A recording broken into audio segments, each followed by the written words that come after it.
Okay, we can see your slides. That's great. So Okay. as I said, this talk will be about using ThreadSanitizer to detect data races in OCaML. And Fabrice Buoro will give the talk whenever you're ready. Thank you.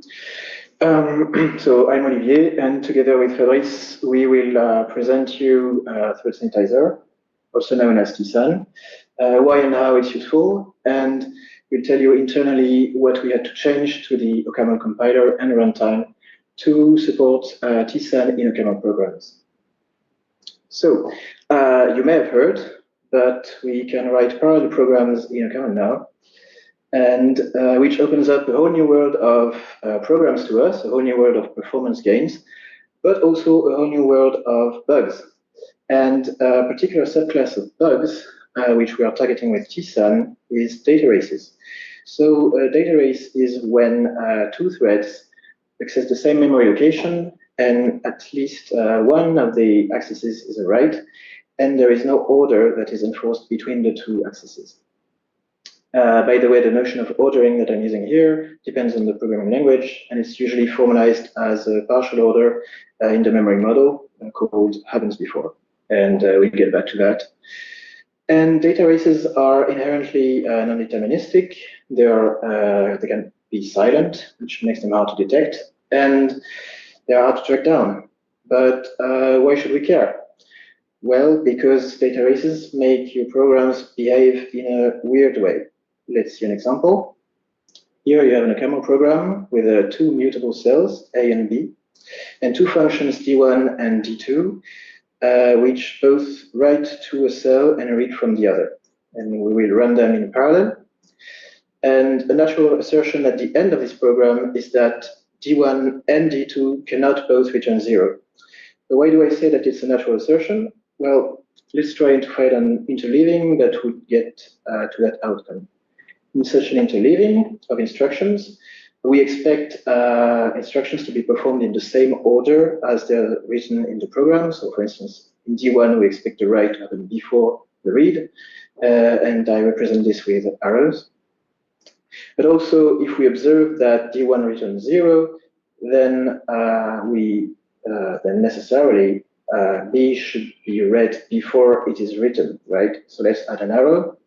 And also, if we observe that D2 returns 0, then that must mean that A was read before it was written. But then we have a cycle, which would mean that every event happens before and after every other, which does not make sense. So we're tempted to say that this outcome is impossible. And yet, if you run this program, you can get this assertion to fail. So the reason is that I implicitly assumed in my reasoning sequential consistency, which is the fact that the outcome can be explained by an interleaving of memory operations. And in the presence of data races, you do not have sequential consistency due to optimizations of the compiler or architectural reasons. But the bottom line is that data races make your programs behave unexpectedly and in a very unintuitive way. And they can be very hard to spot in a large program. So we can use some help. And for that, we have the runtime race detector, that is TSan. So it was initially developed for C++, but is now supported in a variety of languages. It has existed for a number of years, and it's already found many data races.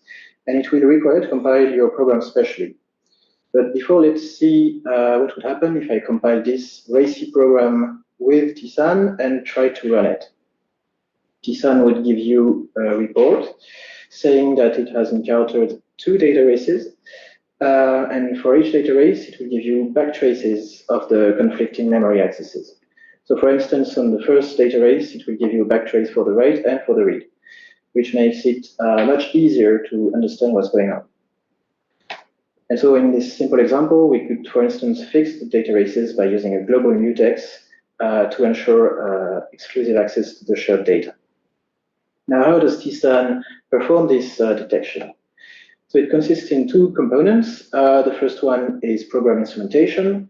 So every significant event in your program must be instrumented with a function call to some runtime library, the TSan runtime library, which is the second component. And significant events from the point of view of data races are so memory accesses, of course, but also threads pointing and spawning and joining, and mute explorations, for instance, and a few other things. But the TSan runtime library, in fact, implements a state machine that will update at every instrumentation call and is able to detect the data traces.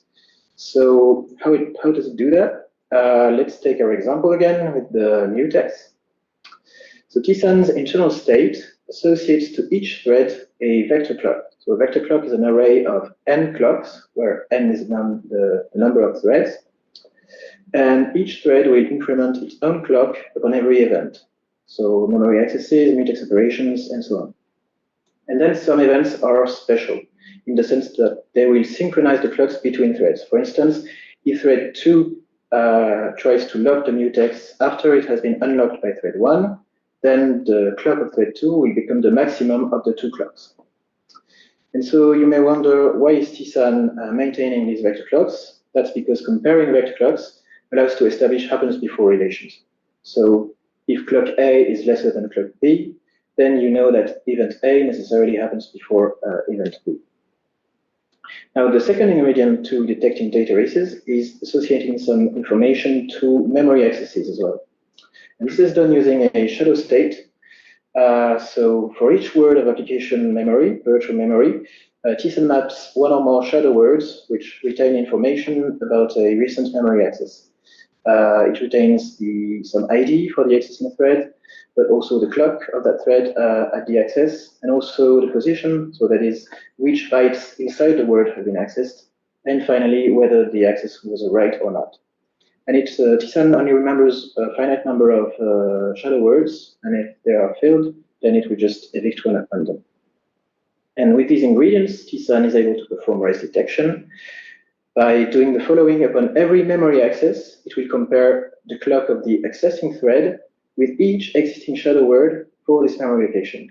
And it will check the four following items. It will check, do the accesses overlap? Is one of the accesses a write? And very importantly, are these two accesses made by distinct threads? And finally, are they unordered by the happens before relation? And if all four items are true, then we have a data race, and TSan will report it.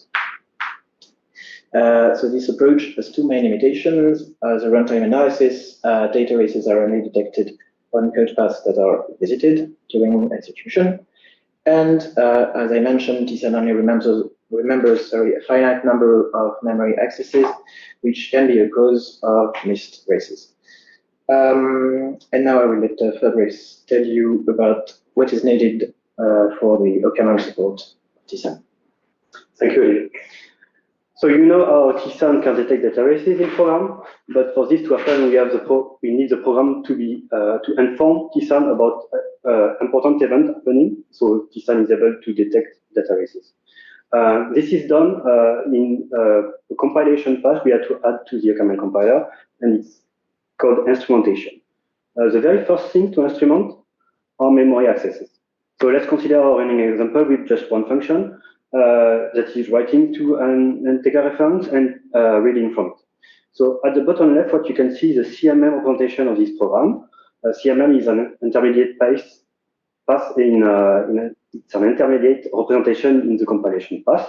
And you can see the store for the write to the reference and the load route for the reading. So with the memory access instrumentation, we have the compiler that emits call to TSan write right before the store and a call to TSan read right before the read. And this is enough already to make TSan able to detect race on memory location. But with just this information, it will be very tricky to debug a program because we would only have the information about the memory locations that have a race. What we also want is TSan to know about function entry and exit. So it's able to provide you data races. If you remember the TSan report of the data race at the beginning, you can see you have two backtrace for the memory access, one for the current memory access and one for the previous access.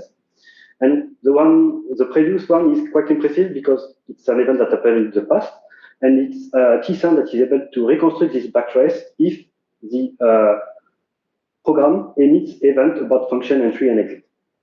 So let's see how we do this. We have our partially instrumented program here. And what we need to do is the OCaML compiler to insert a call to TSan function tree right when we enter a function, and a call to TSan function exit when we leave the function. We have to be careful not to break tail call because they are very important in OCaML. So we have raise detection, backtrace, but it's not enough because we have some feature in OCaML that may mess with the backtrace. One of them are exception. In C, it's easy to instrument a function enter and exit because you have one entry point and one exit point, possibly several exit points. But for example, in C++, it gets more interesting because you have exception. So exception make it possible to exit a function from virtually anywhere, and OCaML also have exception. But exception in C++ unwind the stack, which make it work with TSan quite well, but exception in OCaML don't unwind the stack. So it may cause a little issue. Let's consider an example. We have a little piece of code with a function f calling a function g, then h, and I, finally raising an exception. In the function f, we have installed an exception handler, and we are about to raise the exception.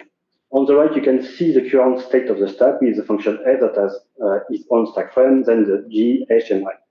On the bottom left, you can see the backtrace TSan will be able to reconstruct from the known event from the program. So f, g, h, everything is coherent up to here. So now we raise the exception, and the execution flow jump to the exception handler, where it calls the raise function. So the stack now looks like this with the f function from that is now calling the raise function. But if we ask TSan to reconstruct a backtrace, it will have the backtrace with f, j, h, i, and raise, with j, h, i still in the backtrace, which is obviously incorrect. And this happened because we didn't know we left the function. So in the at runtime, we have inserted a little piece of code that just before raising an exception, we scan the stack from the exception raising point up to the function handler, and we'll call TSan function exit for every function it encounters. This makes the backtrace from TSan correct, and when we execute the exception handler and call on the function, the backtrace is coherent with what happened on the stack. But that's not all. OCaML'5 doesn't come only with parallelism, it also comes with effect. And effect has to be handled quite similarly to exception.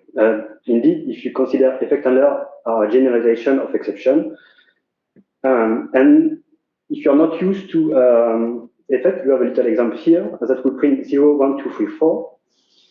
And in the code, if we are going to perform an effect here, the execution flow would jump to the exception handler, very like for an exception. So we have also to tell TSan about function exit. And in addition to what is possible with exception, it's also possible to resume an effect. When we call continue on a continuation, it will cause the execution flow to jump back into the computation. So we enter again functions that we have left. So we let know TSan that we re-enter function with a call to function, TSan function. And this is enough to have a raise detection and correct backtrace in OCaML. But there is one little tricky thing to handle yet. TSan was designed to detect data race in C and C++ in what we are going to call the C11 memory model, but we want to detect data races in OCaML program, and OCaML program follows the OCaML memory model. And it's quite different from the C11 one. We can arguably say it offers more guarantees, such as local data race freedom and sequential consistency. It's a very nice feature that bound data race in space and time. We will see more about this in an example. But to implement this memory model, OCaML memory operation had to be implemented in a very specific way, sometimes inserting instruction in the code. So let's look at our running example again. On the left, we have our OCaML program, and on the right, it will be a semantically equivalent in C. So there is a data race in the OCaML program, and there is two data races, and two also in the C program. And there is a big difference. The C program, in C, as soon as you have one data race, the whole program becomes undefined behavior.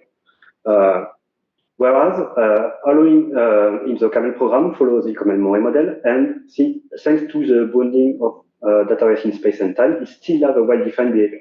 So there is data race in the code, but the whole code doesn't become invalid.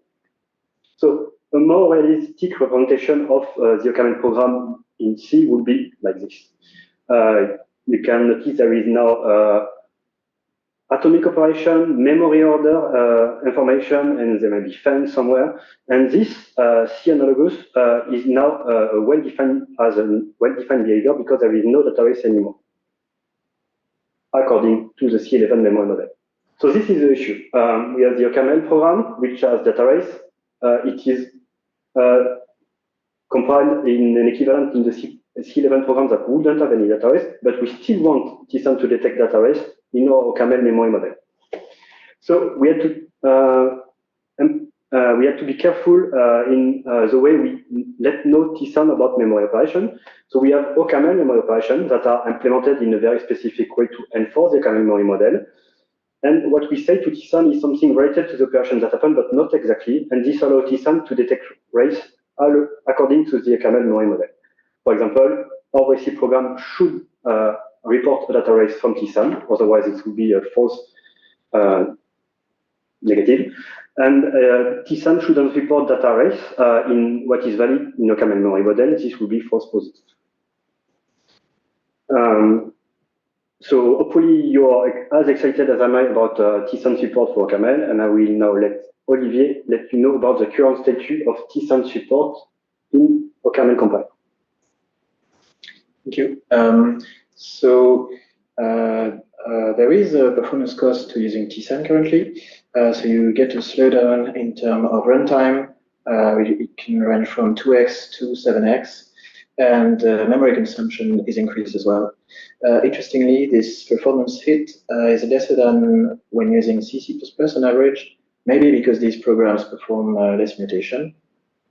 And also due to TSan limitations, it's only supported on 64 bits and not on Windows. And the OCaML support currently only exists on x86, 64 bits, but may be extended to other architectures in the future, notably ARM64.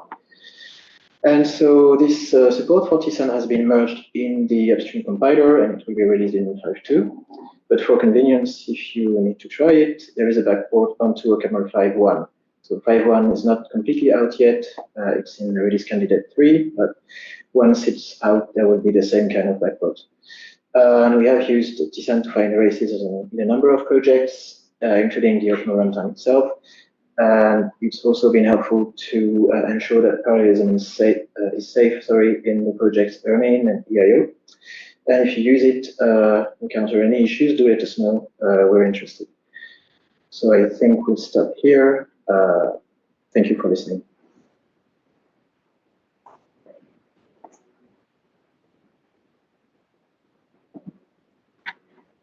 Thank you, Fabrice and Olivier. Do we have any question? Don't be shy.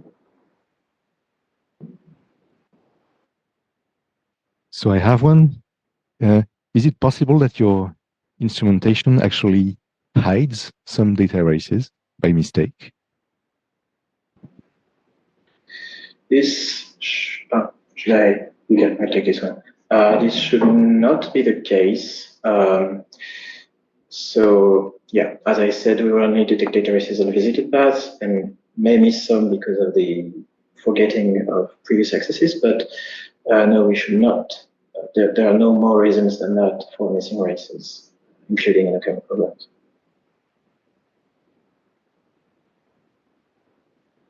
Any other question? All right, then thank you, Fabrice and Olivier. Thank you. Thank you for the talk.